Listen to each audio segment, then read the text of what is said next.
Hi, my name is Nathan, and today we're going to do a comic book review of Animal Castle, issue number 4, brought to you by Rated Comics. Let's get to it. We begin this issue with the monologue from Miss B that all the animals in the castle are not lumberjacks. All the animals are cutting wood from the trees for the whole castle to go into winter mode. It's cold and wood will be needed for the fire to keep them warm. President Silvio and his dog militia continue to make demands from the other animals for the storehouse and force the animals to build the watchtower while the animals are malnourished with meager winter crops, fennel, chard, and other stuff. In addition to all the work they already do, each animal has to spend an additional hour at the end of the day helping out with wood cutting and gathering. That hour is referred to their free time. So the animals are not compensated with buttons. That's pretty messed up. Do this work for little pay and do this other work for no pay. Mrs. B steps on a piece of wood that gets stuck in her paw. She screams in pain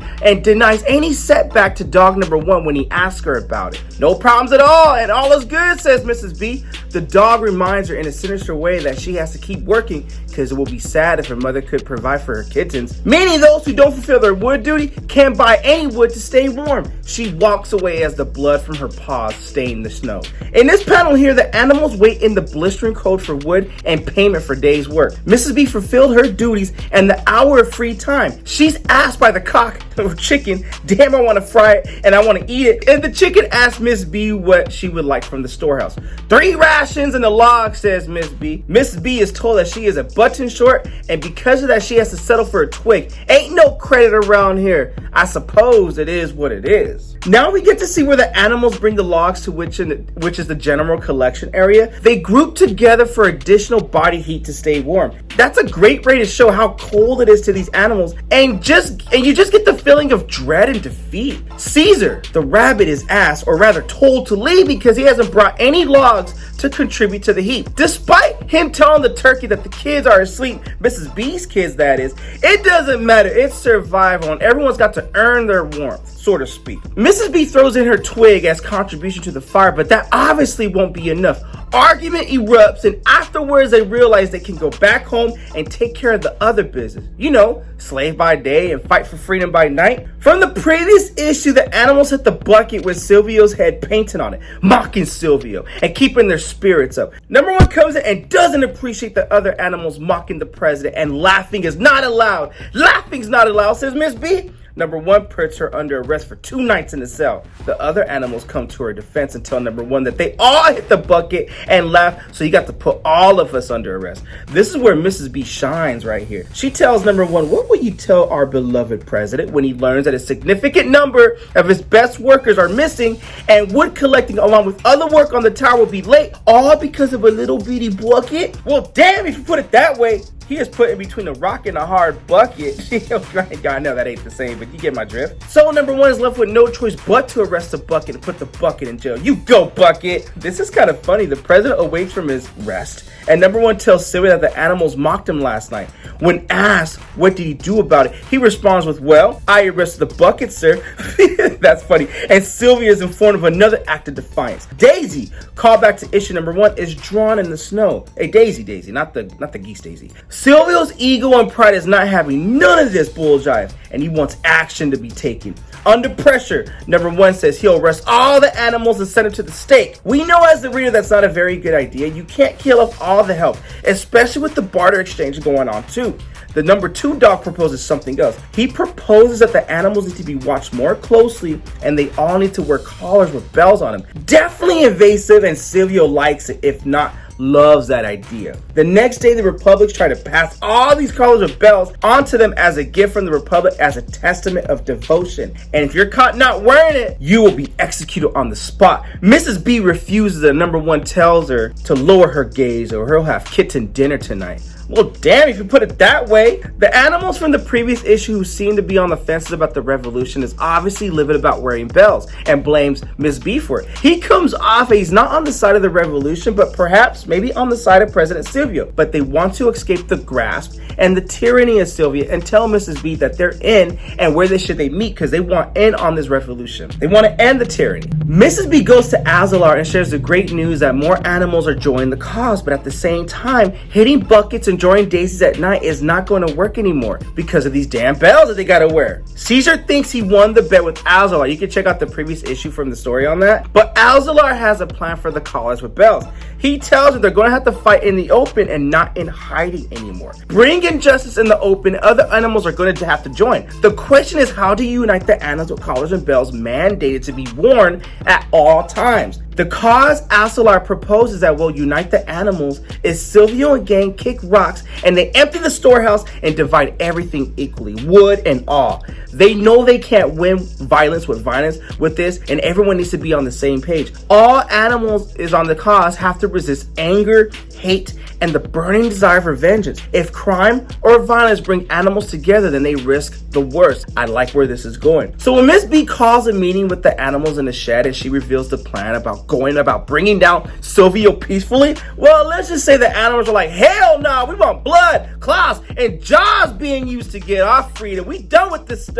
We know Mrs. B will die for the cause, but she won't kill for it. Excellent choice of words on her part. There's a lot of exposition here why the animals feel they won't win the hearts of Silvio and his militia with peaceful protests to show injustice. And you know what? They are right. At the same time, these little ass animals fighting against the bull and his bullshit straight up is not gonna happen, and they'll die and end up like Daisy. Caesar makes sure to remind the animals of that. At the end of the debate, the animals realize that Mrs. B is right. And what is the plan, they ask. She tells them all to go back to business as usual, but we're not buying any more logs, no branch or twigs, and we will insist on free food, free wood for everyone. Phase 1 of free wood and the revolution's on the way. The next day, the animals line up in the cold waiting to purchase wood. When Mrs. B is asked what she will take today, she says the big log for the goose Bremen, 3 small logs for the ducklings, and 4 branches for Gildo. I almost wanted to say Guido, but the chicken whispers to her that she doesn't have enough to pay for all this. And Miss B's like, oh no, I don't plan to pay for all that, says Miss B. She asks if the wood will be distributed justly according to the animals' need. Since we bust our tails to get wood in the cold, it's not fair and just that we have to pay for it too. They have a good laugh at their expense and things are about to get started. As part of their peaceful protest, number 1, number 2 wonder why they are standing in the freezing cold outside of Silvio's domain for 2 hours. The dogs can't arrest him, and for what grounds? Silvio pays them no attention, but they are to continue to stand in the cold until they get justice they deserve. Kill them with kindness, I suppose, or empathy in that matter. Meanwhile, while inside the castle, Silvio laughs at the idea of the citizens wanting free food. He asks what further plans is number 1 going to do about their insolence. He's like, nothing. I mean, what can I do? They work the fields, they contribute to the storehouse, and they do their free time off duty. Number 2 sees beneath the surface and knows the log issue is just a pretext. First, it's the drawing of the daisies on the leaves, the bucket, and now the refusal to purchase wood. Something more insidious is going on behind all of our backs. And remember, they can't tie them to the state because enough animals have been lost, and they need these animals to stock the storehouse, and they need to meet the requirements for the next barter exchange. Bella, Silvio's concubine, suggests that the animals can do themselves in and let them freeze. Now, tend to my knees, Silvio, and do me in. And Silvio's like, okay, say less, and he kicks the animals out. Turns out Bella was right about one thing. In the weeks that followed, everyone was soaked to the bone. Skin froze until it was hard as wood. And under their paws, the biting cold turned the snow into carpet of needles. Exhausted, hungry since the daily rations were diminished, the animals held out. But Silvio's determination to ignore their suffering seemed more unshakable than theirs to stand up to him. Their bones were weak, heavy. Silvio continues to ignore them. Some broke down, but no one gave in. Miss B started to realize that if they did not find a way to warm up, everything would fall apart. And just when doubt started to settle in, it wasn't a log that warned them. They go into a party that's hosted by none other than Caesar. And he is mocking what they're doing, but in a sarcastic and funny way. And it's a party. They're dancing. Mrs. B's kids are doing. And the animals are like, okay, I like this levity situation. They dance. They're making a party. Miss B is like, what are you doing? And Caesar's like, look, if we want to make it through this, we all need to take time to have some fun. Just because we're fighting doesn't mean we need to be sad. We have to have fun with this too, but at the same time, we are fighting for this cause. Outside in the blistering cold, number 2 sees the party going on. And when he reports back to President Silvio, he's like, they're dancing and singing? They're assaulting me by refusing my wood? Now they're dancing? Hands and geeses and all. And number 1's like, may I tie a few of them to the stake, Mr. President? Can I? Huh? May I? I mean, he's really weak and defeated at this point. And number 2's like, no, we're not doing that. And Silvio's like, well, what do you suggest? And number 2 is like, we continue to ignore them. The buttons don't do anything for the barter exchange. And as long as these animals keep working and amassing enough for the central storehouse, why should we react? If we react now, it sends a message that they can get to us. And Silvio's not having it. He wants action taken. Do I need to take out one of your eyes for you to see more clearly? They're mocking me. I'm not just going to sit back with my hoofs crossed waiting for them to freeze. They're holding out because they're not suffering enough. That's all. Number 1 just casually says that while he's chewing on something. And Silvio's like, okay, explain yourself. It's simple. They're holding out because they have shelter. The enemy of the animal is not the cold. They are affected by it. But they have their fur, wool, feathers. But there's no dry place for them to kick it. Nothing to protect them against the rain, snow, and wind. Well then, and Silvio's like, you are not number 1 for nothing. I am listening. So what do? They literally put the roof on fire to their shelter, and everyone is just in disarray. And the dog's like, well, we want to make sure you were comfortable, so we brought you some fire for warmth. And we don't know what happened. A spark, a clumsy gesture. We're just being sarcastic here. I mean, it is what it is. Enjoy your heat. Guess what? Unless you pay, you aren't allowed to warm yourselves with it, and the price of wood just double. So stop complaining. It's not a tragedy. It's not like there isn't a place for you to go and stay. There's the forge, but you have to have a log. And guess what? Because of winter, the price of wood is double. And before they can attack, and these animals are at their wits' end to attack, because, I mean, this is personal right here. It got personal. Mrs. B is like, no, we won't be going to the forge, number 1, as long as the wood isn't free, but don't be afraid. Afraid? Who, me, says number 1? Yes, you, number 1. We're only here to try to get what's fair, not to hurt and kill. Number 1 sees it as a challenge, like, okay, we'll see about that. And that's where we end this issue with Animal Castle issue number 4. By far, there's a lot of exposition with this book, but I am in. I am definitely in. I believe issue number 5 is the last and final issue, which I will be reviewing and doing a full story compilation of this. There's so much richness, so much fun with this book, and so much brutality and savageness to it. And not in a gory way, but just, damn, they're getting low and petty with this. And the price of freedom is high,